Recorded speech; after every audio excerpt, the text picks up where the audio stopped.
Okay जी, बिस्मिल्लाहिर्रहमानिर्रहीम। Okay जी, chapter number 5, mitotic cell cycle.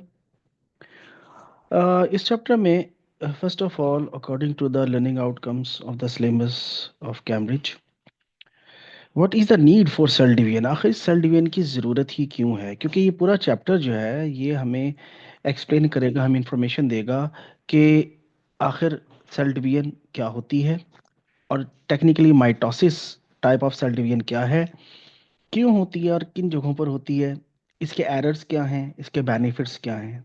तो ये कंप्लीट चैप्टर जो है हमें माइटोसिस के बारे में कंप्लीट इन्फॉर्मेशन देगा। तो first of all, why there is a need for cell division. देखें, सेल डिवाइड अगर होंगे तो ये है प्रॉपर्टी ऑफ लाइफ। कोई भी जिंदा चीज़ जो है, कोई भी लिविंग है, हम उसको उस वक्त तक लिविंग नहीं मानते जब तक वो ये प्रॉपर्टी शो नहीं करता। क्योंकि कोई भी एक, फॉर एग्जाम्पल मेरे पास मार्कर है, नोटबुक है, अगर वो अपनी तरह का सेम मार्कर बना ले तो मैं उसे लिविंग मान लूंगा। लिविंग की प्रॉपर्टी यही है कि वो डिवाइड होते हैं। तो सेल डिवीजन जो है, first of all, cell division is the property of the living things of the life. और होती क्यों है? Number one, growth. जी बिल्कुल।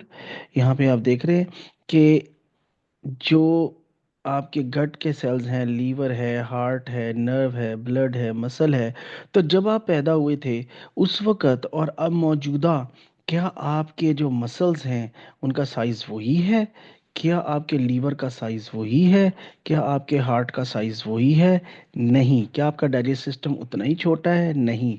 तो हाँ, वक्त के साथ जो बॉडी टिश्यूज़ हैं, ऑर्गन्स और ऑर्गन सिस्टम्स हैं, उनकी ग्रोथ होती है। तो जनाब, फर्स्ट ऑफ ऑल, ग्रोथ। तो why cell division required? For growth.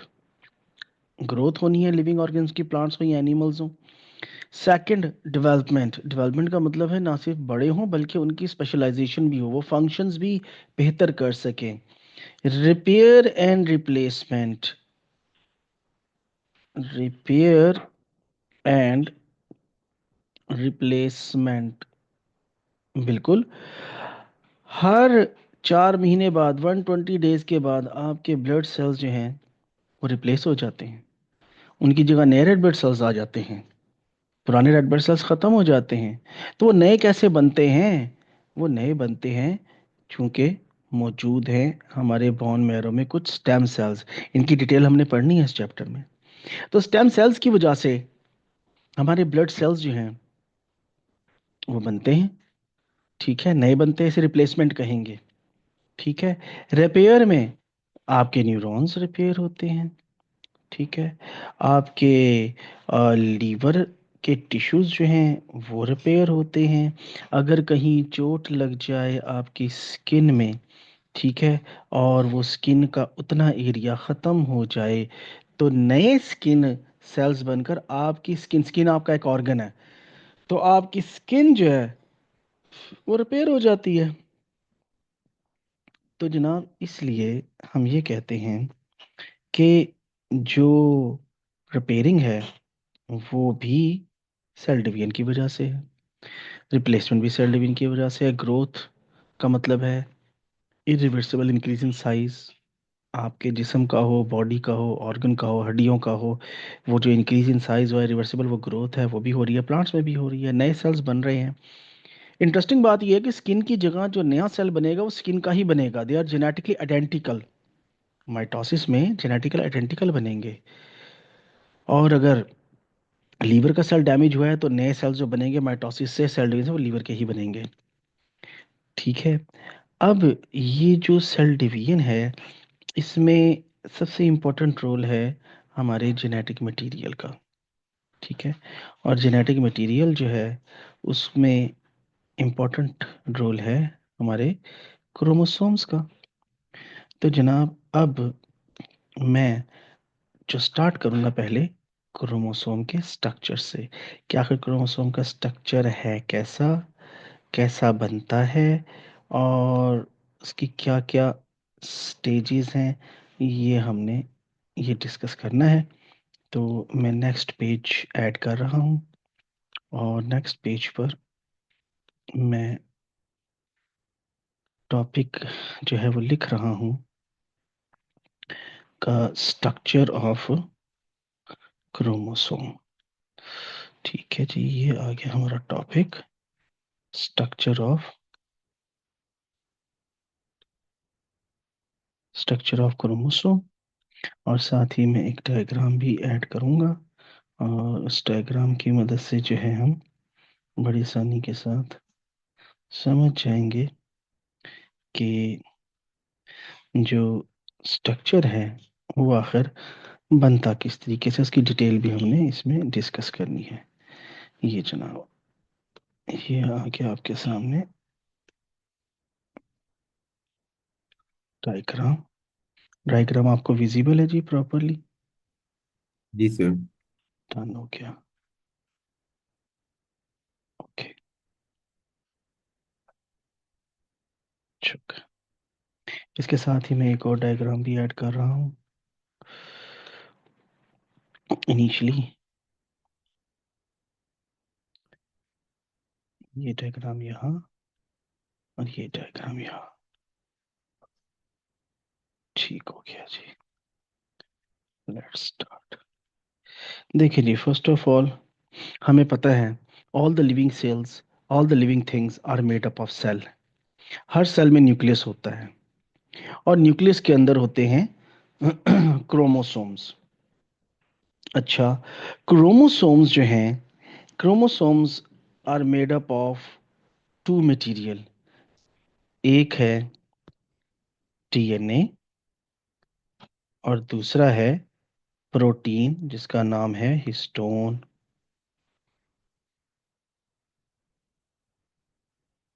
Histone protein और डीएनए से मिलकर बनते हैं क्रोमोसोम्स।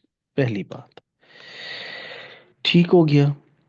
अब डीएनए किस चीज का बना हुआ है? DNA is made up of, because DNA is a polymer, macromolecule है डीएनए। और मैंने पहले ही बताया था बायोलॉजिकल मॉलिक्यूल में जो पॉलीमर्स होते हैं, जो मैक्रोमोलिक्यूल्स होते हैं, they are made up of micro, इधर मेड अप ऑफ मोनोमर्स। तो डीएनए एक बड़ा मॉलिक्यूल है and it is made up of nucleotides, जिनको मैंने अगले चैप्टर में पढ़ाना है डिटेल में। There are four types of nucleotides: adenine, guanine, cytosine, thymine nucleotides. उनके बेसिस के नाम के ऊपर उनके नाम है। तो बहुत से न्यूक्लियोटाइड्स मिलते हैं, लॉन्ग चेन बनती है। उस लॉन्ग चेन, दो दो पोली न्यूक्लियोटाइड चेन्स, एक ये नजर आ रही है आपको, एक ये नजर आ रही है। Two polynucleotide chains coiled up around each other and they form a DNA molecule. एक डीएनए मॉलिक्यूल बनता है। और डीएनए मॉलिक्यूल प्लस प्रोटीन जब सुपर कॉइल्ड होते हैं तो एक क्रोमेटिड बनता है। और दो क्रोमेटिड जब जुड़ते हैं with the help of a protein जिसका नाम है सेंट्रोमेयर, तब एक क्रोमोसोम बनता है। मैं दोबारा रिपीट करता हूं कि डीएनए का जो मॉलिक्यूल है वो बना हुआ है बहुत से न्यूक्लियोटाइड से मिलकर। और बहुत से न्यूक्लियोटाइड जब चेन में जुड़ते हैं तो वो पॉली न्यूक्लियोटाइड चेन कहलाती है। ऐसी दो चेन्स ऐसी दो चेन्स जो हैं वो ट्विस्टेड अराउंड ईच अदर होती हैं तो एक डीएनए का मॉलिक्यूल बनता है। और डीएनए का मॉलिक्यूल प्लस प्रोटीन हिस्टोन जिसकी मैंने बात की है, इनकी डिटेल मैं अभी बताऊंगा। डीएनए और हिस्टोन प्रोटीन मिलकर सुपर कॉइल्ड होते हैं, स्प्रिंग की तरह बिल्कुल छोटे हो जाते हैं। सुपर कॉइल्ड होकर क्रोमेटिड बनाते हैं। और दो क्रोमेटिड मिलकर एक क्रोमोसोम बनता है, और इन दो क्रोमेटिड्स को जोड़ने वाली प्रोटीन का नाम मैंने यहाँ दिखाया है आपको, सेंट्रोमेयर कहते हैं।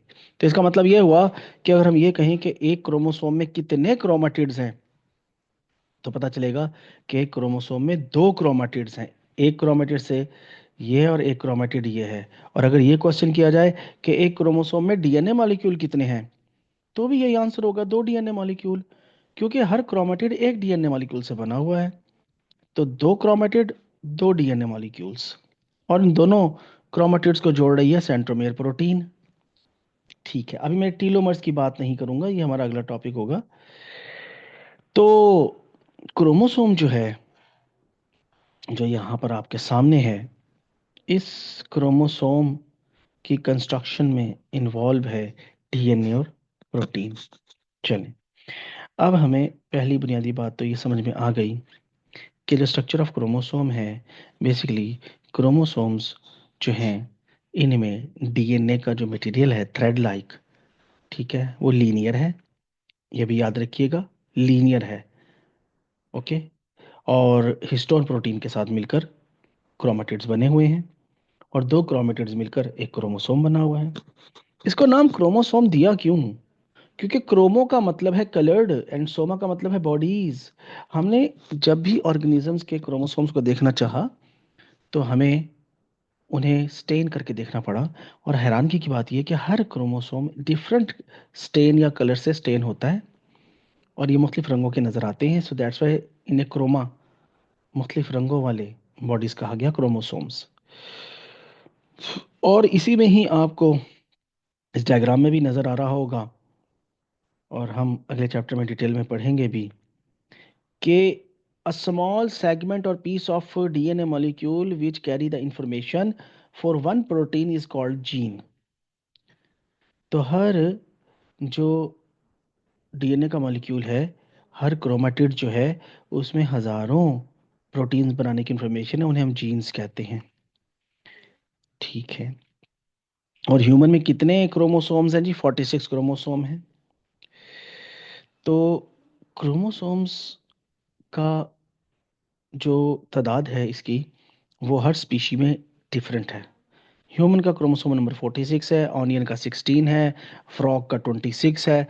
हर स्पीशी का अपना क्रोमोसोम नंबर होता है। ओके। ले जनाब, अब हम आ जाते हैं इसकी बेस और बुनियाद पर, कि जनाब ये टेक्निकली किस तरह से बनते हैं क्रोमोटिड्स। क्योंकि क्रोमेटिड्स अब हमें देखने हैं ये कैसे डीएनए और हिस्टोन से मिलकर बनते हैं। तो ये मैं नेक्स्ट पेज पर आपको डायग्रामेटिकली एक्सप्लेन करता हूँ जी। मैं डायग्राम जो है वो अटैच कर रहा हूँ। जी बिल्कुल।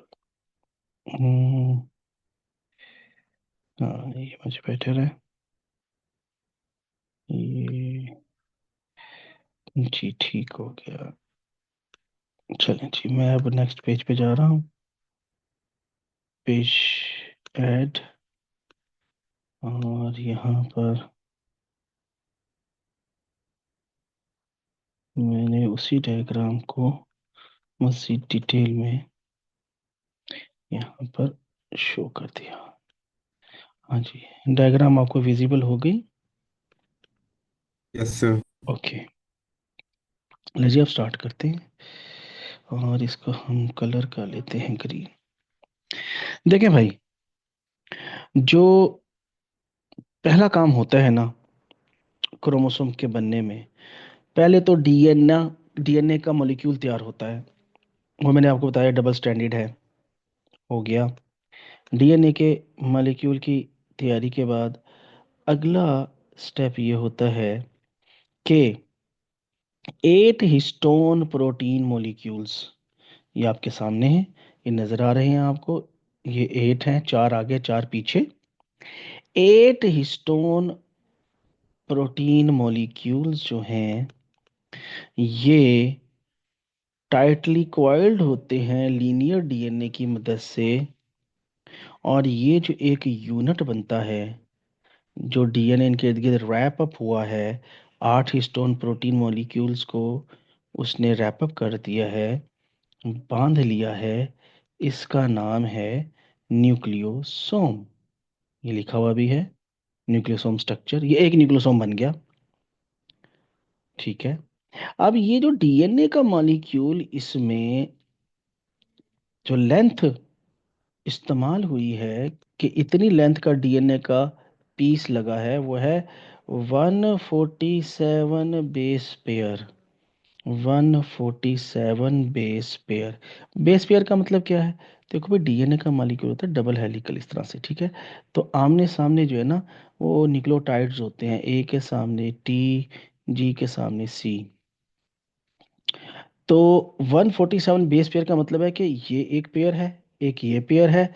मतलब 147 बेस पेयर की लेंथ का जो टुकड़ा है, ये रेड कलर का जो आपको नजर आ रहा है, 147 बेस पेयर की लेंथ का टुकड़ा डीएनए का, इतना पीस इस्तेमाल हुआ होता है 8 हिस्टोन प्रोटीन मॉलिक्यूल्स को रैप अप करने के लिए। अब ये इसके इर्द गिर्द लिपट कैसे जाते हैं? याद रखिएगा कि डीएनए के मॉलिक्यूल पर हमेशा नेगेटिव चार्ज होता है। किस वजह से? फॉस्फेट की वजह से। डीएनए के मॉलिक्यूल में जो न्यूक्लियोटाइड्स हैं, nucleotide is made up of deoxyribose sugar, phosphate and nitrogenous base. तो जो फॉस्फेट है उसकी वजह से नेगेटिव चार्ज डीएनए मॉलिक्यूल पर होता है। और डीएनए का मॉलिक्यूल जो है, वो नेगेटिव चार्ज की वजह से इस प्रोटीन के साथ बॉन्ड बनाता है बड़ा स्ट्रांग, क्योंकि ये प्रोटीन जो है ये पॉजिटिवली चार्ज है, इसके आर ग्रुप्स। तो बड़ा जबरदस्त, बड़ा स्ट्रांग आयनिक बॉन्ड बनता है। ठीक हो गया। अब ये जो बॉन्ड बनते हैं, उसके बाद क्या होता है, मैं यहाँ पर एक थोड़ी सी मजीद इसमें दिखा देता हूँ आपको। ये एक न्यूक्लियोसोम बना, उसके बाद ये एक और न्यूक्लियोसोम बना, उसके बाद ये एक और न्यूक्लियोसोम, और इस तरह जनाब बेशुमार न्यूक्लियोसोम्स जो हैं वो तैयार होते जाते हैं। लेकिन आप ये देखिए कि दो न्यूक्लियोसोम्स के दरमियान जो है वो खाली डीएनए का मॉलिक्यूल मौजूद है, या डीएनए स्ट्रैंड मौजूद है। इसको कहते हैं लिंकर डीएनए। ये जो इन दो के दरमियान है, इसका नाम है लिंकर डीएनए।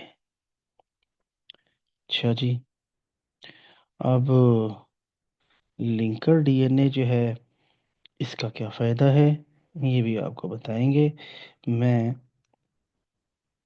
जो हूँ आपके लिए एक और ऐड हम करते हैं, इसको करते हैं रिमूव, और जनाब इसको करते हैं इरेज, ताकि आपको समझ आ जाए। ठीक हो गया जी। और यहाँ पर हम ऐड करते हैं डायग्राम एक। लीजिए जनाब, हम इसको शुरू करते हैं यहाँ से, फिर इसको चलाते रहेंगे। पहला स्टेप, जैसे मैंने पहले आपको बताया कि सबसे पहले तो डीएनए का मॉलिक्यूल तैयार होगा, 2 नैनोमीटर की विड्थ है उसकी। उसके बाद फिर histone proteins, 8 histone protein molecules जो हैं वो मिलकर डीएनए मॉलिक्यूल के साथ रैप अप होते हैं, और जो डीएनए की लेंथ इस्तेमाल होती है एक न्यूक्लियोसोम में, वो 147 बेस पेयर है। और जो लिंकर डीएनए है, ये लिंकर डीएनए है, ये 53 बेस पेयर की लेंथ का डीएनए का पीस होता है। ठीक हो गया जनाब। इसके बाद क्या होगा, बहुत से न्यूक्लियोसोम्स जो हैं दे पैक्ड अप, मतलब अब तो एक सीधी सीधी रस्सी बन रही थी ना, वो रस्सी इकट्ठी हो जाएगी, स्प्रिंग लाइक हो जाएगी। जब स्प्रिंग लाइक होगी तो एक कंडेंसेशन, इसे हम कहते हैं, कंडेंस हो जाएगा। कंडेंस होकर फिर ये क्या बनाएगा, ये बनाएगा जनाब क्रोमाटिन। ये क्रोमाटिन बन गया जनाब, क्रोमाटिन फाइबर। क्रोमाटिन फाइबर बन गया। ठीक हो गया। क्रोमेटिन फाइबर के बाद क्या है जनाब, आप ये देखिए कि क्रोमेटिन फाइबर के बाद हेट्रोक्रोमेटिन और यूक्रोमेटिन। हमारे सिलेबस में इन टर्म्स को भी हमें एक्सप्लेन करना है। ये सुनिए कि हेट्रोक्रोमेटिन क्या चीज़ होती है और यूक्रोमेटिन क्या है। Heterochromatin is a highly condense chromatin material.